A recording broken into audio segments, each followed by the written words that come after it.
Hello everyone, আমাদের last ভিডিওতে সবাই জানতে চেয়েছিলেন রিসোর্টটির নাম কি, এটা কোথায়, অ্যাটসেট্রা অ্যাটসেট্রা।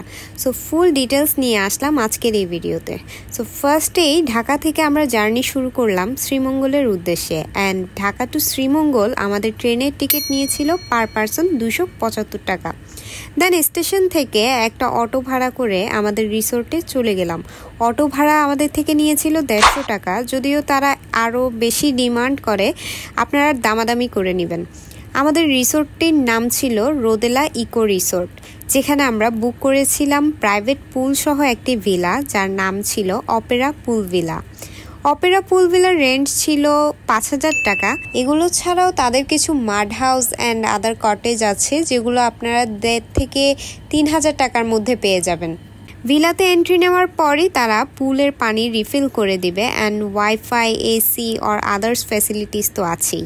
সুইমিং পুল থেকে বাইরের পাহাড়ের যে ভিউটা পাবেন, তাতেও আপনার মন ভরে যাবে। তাদের খাবারের মেনু থেকে আমরা নিয়েছিলাম 270 টাকার একটি প্যাকেজ, যেটাতে ছিল ভাত, ডাল, মুরগি ভুনা অ্যান্ড আলু ভর্তা। দুজনের জন্য এটা মোর দ্যান এনাফ আমি মনে করি।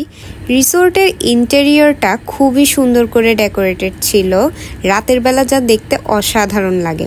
আর হ্যাঁ, আমার মতো যারা চা লাভার আছেন তাদের জন্য ছিল কমপ্লিমেন্টারি আনলিমিটেড রং চা। রাতে বারবিকিউয়ের আয়োজনও ছিল।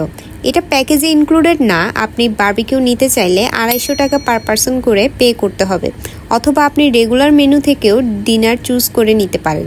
রিসোর্টের এনভায়রনমেন্ট এত কাম ছিল, রিফ্রেশমেন্টের জন্য এটা বেস্ট আমি মনে করি।